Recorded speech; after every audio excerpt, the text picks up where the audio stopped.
warahmatullahi wabarakatuh.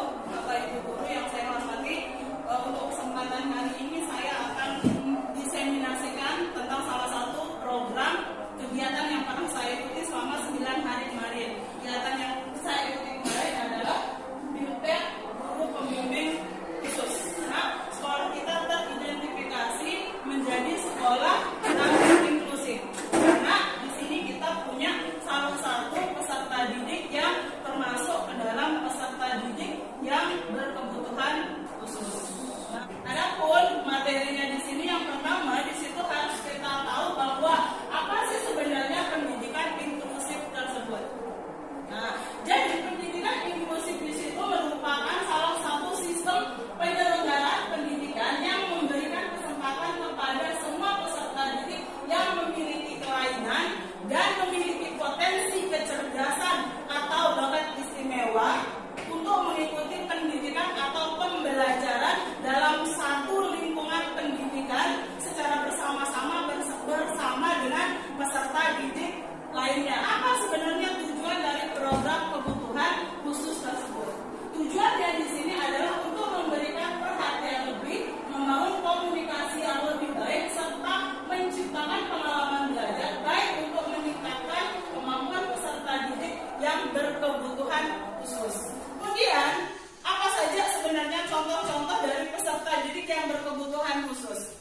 Selama ini mindset kita bahwa yang dimaksud dengan yang dimaksud dengan anak berkebutuhan khusus itu adalah anak-anak yang tergolong ke dalam anak-anak penyandang disabilitas. Tetapi setelah saya mengikuti BIMTEK itu, pemahaman atau mindset itu salah.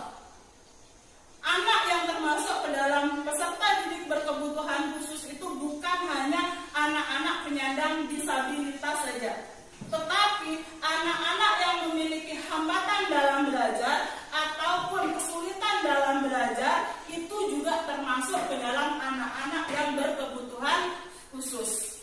Karena di sini kita termasuk ke dalam sekolah penyelenggara program inklusif, maka untuk tahun ajaran depan di situ nanti apa saja yang harus kita persiapkan. Pertama yang akan kita lakukan di sini nanti adalah kita akan melakukan identifikasi dan asesmen. Untuk identifikasi dan asesmen ini adalah kegiatan awal yang akan kita lakukan ketika nanti kita akan menerima peserta didik. Bisa kita lakukan di awal semester dan bisa juga kita akan lakukan setelah proses pembelajaran berlangsung. Maksimal 3 bulan dari proses pembelajaran.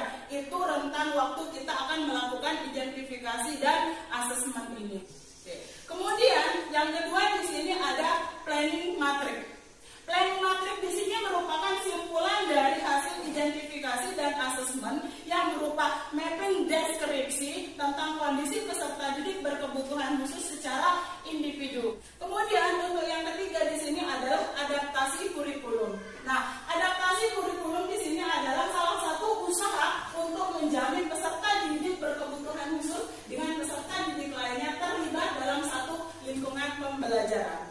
Bentuk adaptasi yang dimaksud di sini, misalnya sekarang di sini untuk kurikulum 13 dengan kurikulum Merdeka. Kebetulan di sini kita masih menggunakan kurikulum 2013. Berarti yang akan kita adaptasi di sini adalah bagian dari tujuan pembelajaran, isi, proses, dan evaluasi. Kemudian untuk KIKD itu tidak boleh diapa-apakan. Kemudian langkah yang keempat yang akan kita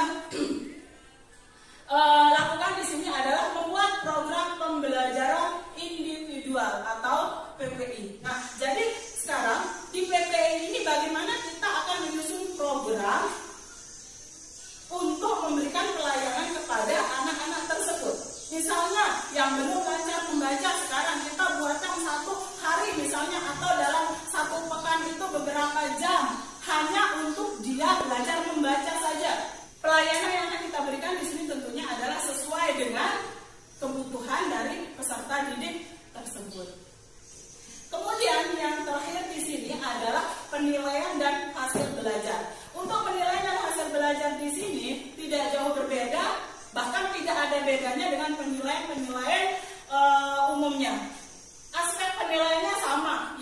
penilaian sikap, pengetahuan, dan keterampilan. Cuman nanti yang membedakannya dengan peserta didik lainnya, dengan peserta didik yang berkebutuhan khusus di situ adalah di deskripsinya. Dia boleh mendapat nilai yang sama. Misalnya si juara 1 bisa dapat nilai 8. Kemudian si PDBK ini juga kita kasih nilai 8, tidak ada salahnya. Kenapa dia bisa dapat nilai 8 juga? Seperti yang tadi, kita bisa lakukan modifikasi kurikulum. Kalau dia lamban belajar, itu materinya bisa kita turunkan. Carikan materi yang lebih sederhana lagi, itu yang kita kasih kepada anak tersebut. Jadi nilai 8 itu tidak mesti hanya didapat oleh yang si juara